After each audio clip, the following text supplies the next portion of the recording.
Hello friends, இப்போது பலாப்பழம் ஒரு கொல்லையில் வெட்டிகிட்ருக்காங்க. அதை பார்க்குறதுக்கு தான் அது போகிறோம்.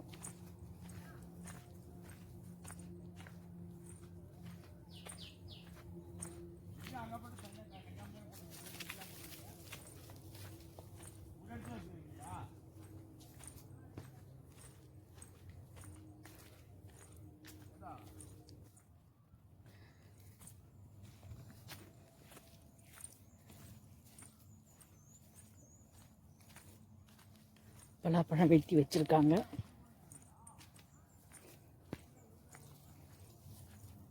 பார்த்திங்கன்னா அந்த பலாப்பழம் நல்ல இந்த முள் நல்ல விரிஞ்சிருக்கு. இதுதான் பழத்துக்கு உண்டான அறிகுறி.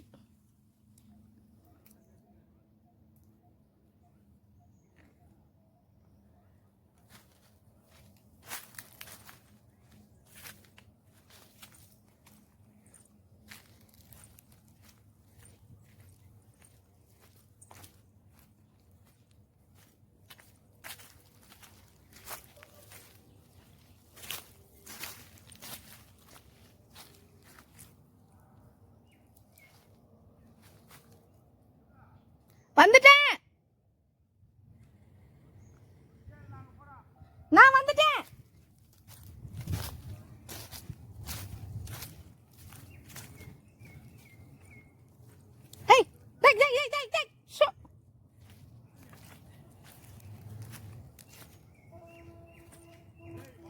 வந்துட்டேன் வந்துட்டேன்.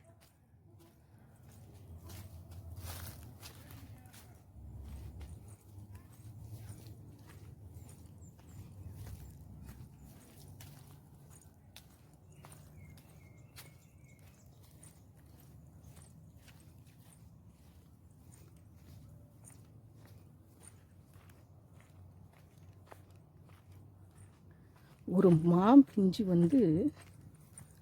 கீழே காய்ச்சிருக்கு.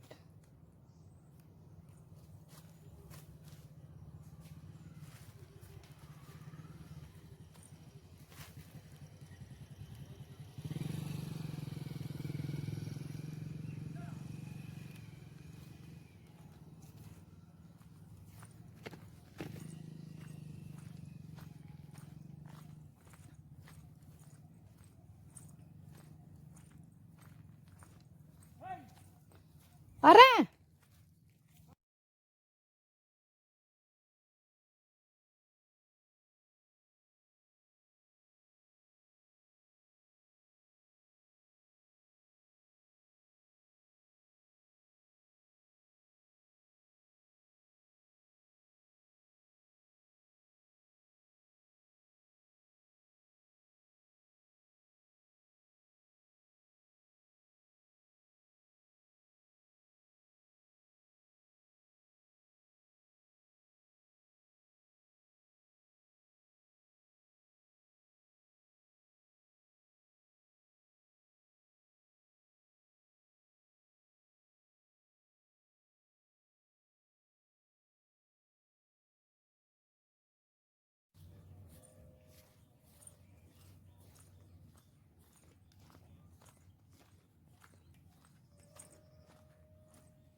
நாங்கள் வர்றதுக்குள்ளுமே கட் பண்ணிட்டாங்க. அவங்களுக்கும் நிறைய வேலை இருக்குது. ஐயா எங்கே இருக்க?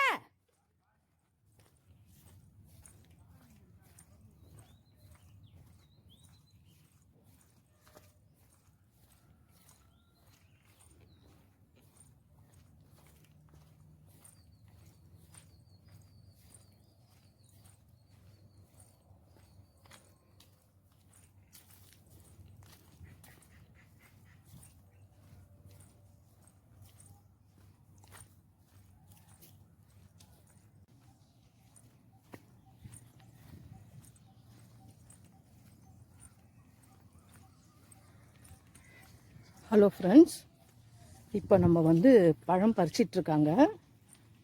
அந்த இடத்துக்கு தான் போகிறோம்.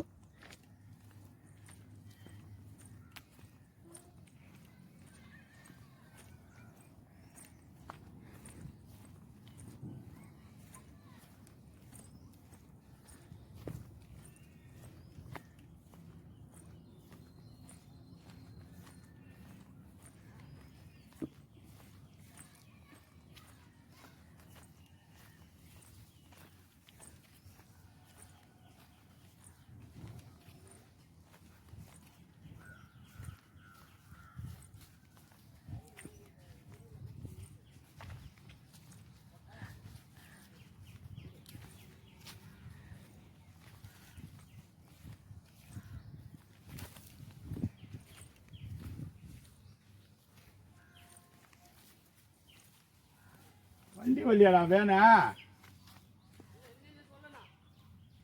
அப்புறம் நம்ம காய் அங்கங்கே போட்டு வச்சுட்டேன். மாடுகிற தின்னுண்ணா மாடு.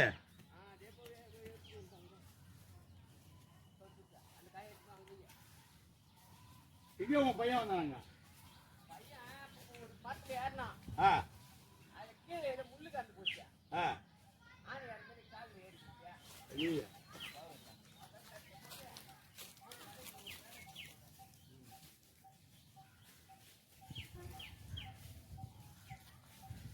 அதுல பாருங்க அடுத்த மரம் ஏதாச்சும் பார்த்தீங்கன்னா பழுத்துற போகுது. இவன் எப்ப சாதிச்சு வந்தான் காய் ஏற்றி பேசி பேர பேசிங்கன்னா பேரம் பேசினா ஒடுக்கு கிடுக்குமா கொடுத்துட்டேன். 5 காயை ஒடுக்க ஒரே சக்கத்துக்கு போடுறது.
ஹலோ ஃப்ரெண்ட்ஸ், இன்றைக்கி தோப்பில் பலாப்பழம் பறிச்சிட்ருக்காங்க. அதனால் அப்படி கொஞ்சம் ஒரு வீடியோ ஷூட் பண்ணலாமேன்றதுக்காக இன்றைக்கி தோப்பு வரைக்கும் வந்திருக்கோம். பறிச்சிட்ருக்காங்க. இப்போ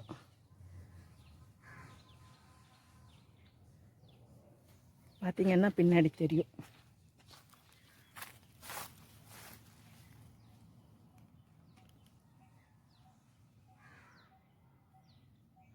கயிறு கட்டி இறக்கிட்டுருக்காங்க எல்லா பழமும். இது என்னென்னா ஒரு பழமாக ஒன்று ஒன்றா நம்ம வந்து ரொம்ப கவனமாக பார்த்து பறிக்கணும். எதெல்லாம் ஃபஸ்ட்டு பழுத்துக்கிட்டே இருக்கோ அதை முதல்ல பறிக்கணும். அதனால் நமக்கு வந்து ஒரு 3 மாதத்துக்கு இங்கே வந்து கடுமையான வேலை இருக்கும்.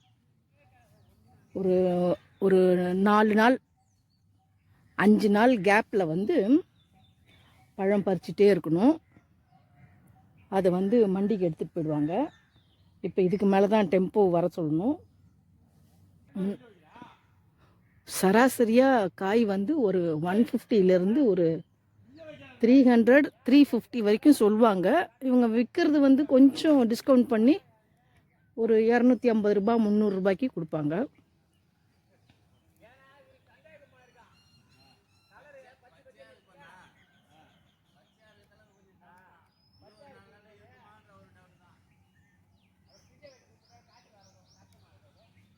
சரி, பார்க்கலாம் இன்றைக்கி எவ்வளோ பறித்து எடுத்துகிட்டு போயிட்டு சேல் பண்ணுறாங்கன்றத.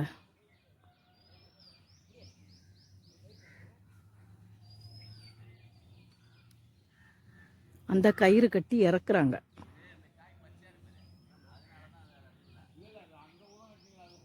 அந்த கயிறு கட்டி இறக்கி பழத்தை வந்து கீழே இறக்கிட்டாங்க.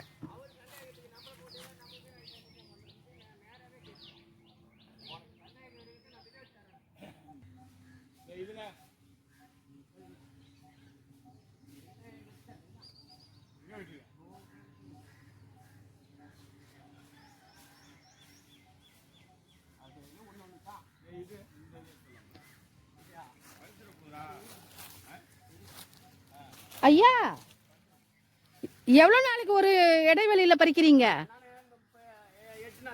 1 வாரத்துக்கு கழிச்சு தான். சரி சரி சரி.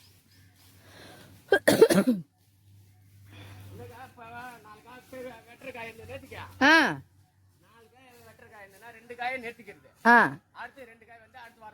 ஆ சரி.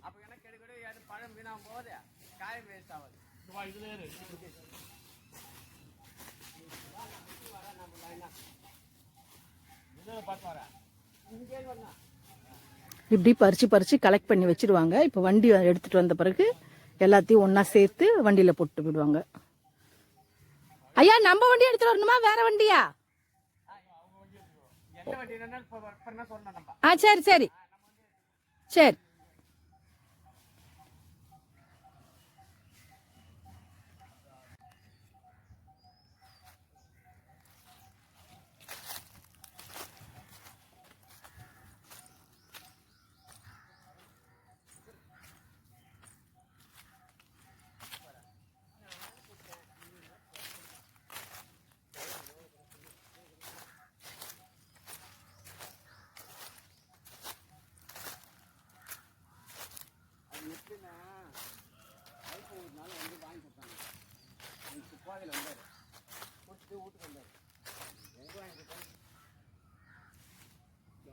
ஒரு பிஞ்சு இடுக்கல இருக்கு பாருங்க, எடுத்து விட்டுருங்க. அப்புறம் மாட்டி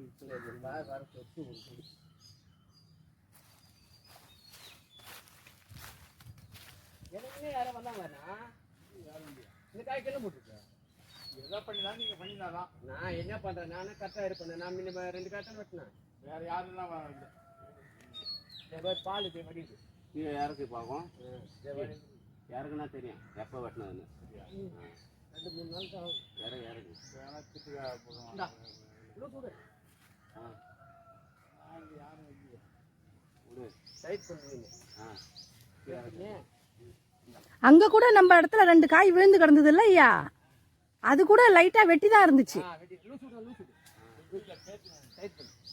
பேத்த மாதிரி இல்ல, வெட்டின மாதிரி தான் இருக்கு. வெட்டின மாதிரி தான் இருக்கு. அதுல பாங்கறால் கூட ஏத்திருக்கலாம். உள்ள வேலை செஞ்சுட்டு அவங்க சொல்லு. பாரு, ஆனா இது யாரோ போட்டு தான் இருக்காங்க, பின்னல் போட்டுருக்காங்க. ஆனா இப்போ ஒரு 2 நாள்ல யார் பண்ணாலும் பண்ணியிருக்காங்க. நம்ம தான் வச்சுட்டு 2 நாள்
இன்னைக்கு தோப்பில் பலாப்பழம் பறிச்சிட்ருக்கோம்.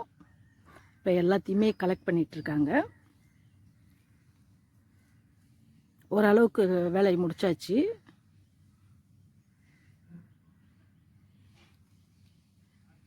இப்போ நம்ம எல்லாத்தையும் எடுத்துக்கிட்டு கிளம்ப வேண்டியதுதான்.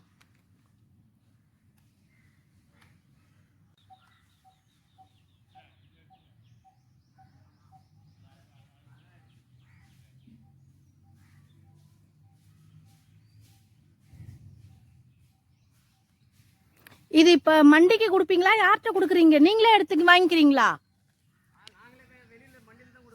எங்க போயிட்டு? சென்னை காடாமலூர்ல கொடுக்குறீங்களா, சென்னைக்கே அனுப்பிடுறீங்களா? இல்ல இல்ல, நீங்க பண்ருட்டிக்கு கொடுக்குறீங்களா, சென்னைக்கு டைரக்டாவா? சென்னைக்கு. ஆ ஆ, நம்ம அங்க ஊர்க்காரங்க இருக்காங்களா? ஆ,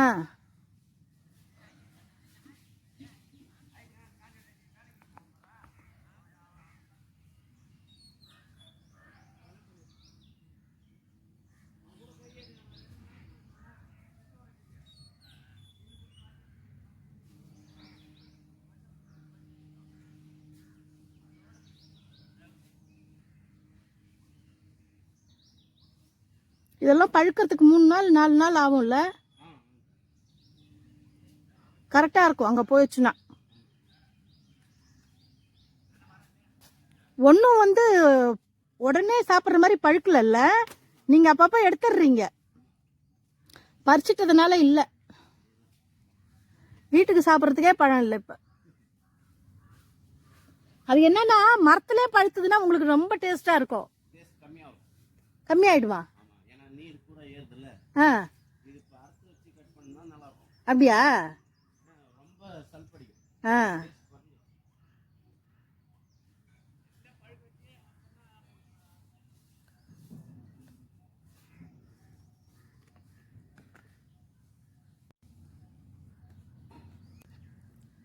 ஸோ வந்து விவசாயத்தை பொறுத்த வரைக்கும் நம்ம ஒரு நேரம் நமக்கு வந்து லாபமாக இருக்கும், இன்னொரு நேரம் நமக்கு நஷ்டத்தையும் கொடுத்துரும். சில புயல் காற்றுலாம் இருக்கிற நேரத்தில் இப்போ பார்த்திங்கன்னா, நம்ம வந்து நம்மளே சொந்தமாக செஞ்சோம்னா நமக்கு வந்து லேபர் சார்ஜ் எல்லாம் மிச்சமாகும். இல்லை நம்ம டெய்லியுமே இந்த மாதிரி 2 நாள் 3 நாள் வச்சுக்கிட்டு வேலை செஞ்சுட்டே இருந்தோம்னா நம்மளோட ஈல்டிங் காசும் லேபர் காசும் ஈவனாக ஆகிடும். ஸோ நமக்கு அதில் ப்ராஃபிட்டே கிடையாது. முடிஞ்ச வரைக்கும் நம்ம தோட்டத்து வேலையை நாம்ளே செய்கிறதுக்கு பார்க்கணும். முடியாத நேரத்தில் தான் நம்ம வந்து ஆளுகளை கூப்பிட்டு ஹெல்ப் எடுத்துக்கணும்.